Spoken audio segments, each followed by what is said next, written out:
ಇನ್ನು ಜೆಡಿಎಸ್ನಲ್ಲಿ ತೀವ್ರಗೊಂಡಿದೆ ಮಂಡ್ಯ ವರ್ಸಸ್ ರಾಮನಗರ ಜಟಾಪಟಿ.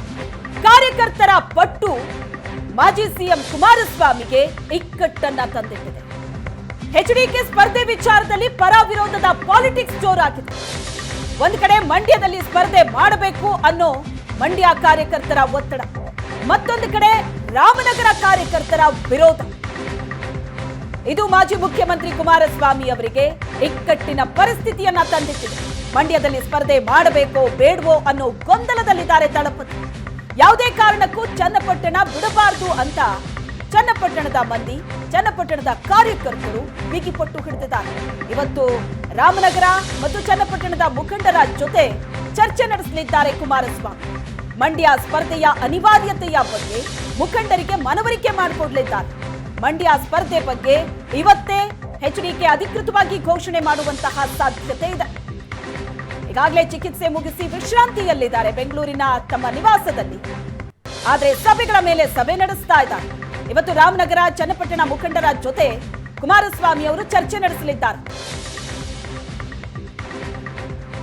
ಕುಮಾರಸ್ವಾಮಿ ಅವರು ಮಂಡ್ಯದಲ್ಲಿ ಅಖಾಡಕ್ಕಿಳಿತಾರಾ? ಇದು ಇನ್ನಷ್ಟೇ ಅಧಿಕೃತವಾಗಿ ಘೋಷಣೆ ಆಗಬೇಕಾಗಿದೆ. ಪರ ವಿರೋಧದ ಪಾಲಿಟಿಕ್ಸ್ ಬಹಳ ಜೋರಾಗಿ ನಡೀತಾ ಇದೆ. ಎಚ್ಡಿಕೆ ಸ್ಪರ್ಧೆಗೆ ವಿರೋಧ ಮುಂದುವರೆದ್ರೆ ಪ್ಲಾನ್ ಬಿ ಕೂಡ ರೆಡಿ ಇದೆ. ಮಂಡ್ಯದಿಂದ ಅಪ್ಪನ ಬದಲು ಮಗನನ್ನ ಕಣಕ್ಕಿಳಿಸುವಂತಹ ಸಾಧ್ಯತೆ ಕೂಡ ಇದೆ. ನಿಖಿಲ್ ಕಣಕ್ಕಿಳಿಸಿ ಕಾರ್ಯಕರ್ತರನ್ನ ಸಮಾಧಾನ ಪಡಿಸುವಂತಹ ಪ್ಲಾನ್ ಕೂಡ ಇದೆ. ಯಾಕಂದ್ರೆ ಈಗ ಮಂಡ್ಯದಲ್ಲಿ ಕುಮಾರಸ್ವಾಮಿ ಅವರೇ ಕಣಕ್ಕಿಳಿಬೇಕು ಅಂತ ಅಲ್ಲಿನ ಕಾರ್ಯಕರ್ತರು ಒತ್ತಡ ಹೇರುತ್ತಿದ್ದಾರೆ ನಿಜ. ಮತ್ತೊಂದು ಕಡೆ ರಾಮನಗರ ಚನ್ನಪಟ್ಟಣದ ಕಾರ್ಯಕರ್ತರು ಯಾವುದೇ ಕಾರಣಕ್ಕೂ ಕೂಡ ಚನ್ನಪಟ್ಟಣ ಬಿಡೋದು ಬೇಡ ಅಂತ ಹೇಳ್ತಾ ಇದ್ದಾರೆ. ಇದು ಮುಂದಿನ ದಿನಗಳಲ್ಲಿ ಬಹಳ ದೊಡ್ಡ ಹೊಡೆತ ಕೊಡಬಹುದು ಅನ್ನೋ ಲೆಕ್ಕಾಚಾರ ಕೂಡ ಜೆಡಿಎಸ್ ಹಾಕ್ತಾ ಇರೋದ್ರಿಂದ ಪ್ಲಾನ್ ಬಿ ಕೂಡ ರೆಡಿ ಇದೆ. ಎಚ್ಡಿಕೆ ಸ್ಪರ್ಧೆಗೆ ವಿರೋಧ ಮುಂದುವರೆದ್ರೆ ಪ್ಲಾನ್ ಬಿ. ಆ ಪ್ಲಾನ್ ಬಿ ಏನು ಅಂದ್ರೆ ಅಪ್ಪನ ಬದಲು ಮಗನನ್ನ ಕಣಕ್ಕಿಳಿಸುವಂತಹ ಸಾಧ್ಯತೆ ದಟ್ಟವಾಗಿದೆ. ನಿಖಿಲ್ ಸ್ಪರ್ಧೆ ಮಾಡಿದ್ರೂ ಕೂಡ ಮಂಡ್ಯ ಜೆಡಿಎಸ್ ಅದನ್ನ ಒಪ್ಕೊಳ್ಳೋದಕ್ಕೆ ರೆಡಿ ಇದೆ. ಎಚ್ಡಿಕೆ ಅಥವಾ ನಿಖಿಲ್ ಸ್ಪರ್ಧೆಗೆ ಕಾರ್ಯಕರ್ತರು ಒತ್ತಡ ಹಾಕ್ತಾ ಇದ್ದಾರೆ. ಎಚ್ಡಿಕೆ ಸ್ಪರ್ಧೆಗೆ ಮಾತ್ರ ವಿರೋಧಿಸ್ತಾ ಇದ್ದಾರೆ ರಾಮನಗರ ಜೆಡಿಎಸ್. ನಿಖಿಲ್ ಸ್ಪರ್ಧಿಸಿದ್ರೆ ಎರಡೂ ಜಿಲ್ಲೆ ಕಾರ್ಯಕರ್ತರು ಕೂಡ ಸಮಾಧಾನವಾಗ್ತಾರೆ. ಸದ್ಯಕ್ಕೆ ಚುನಾವಣೆಗೆ ಸ್ಪರ್ಧಿಸೋದಕ್ಕೆ ನಿಖಿಲ್ ಹಿಂದೆ ಇಟ್ಟು ಹಾಕ್ತಾ ಇದ್ದಾರೆ. ಹಾಗಾಗಿ ಏನಾಗತ್ತೆ ಅಂತ ಕಾದು ನೋಡಬೇಕು.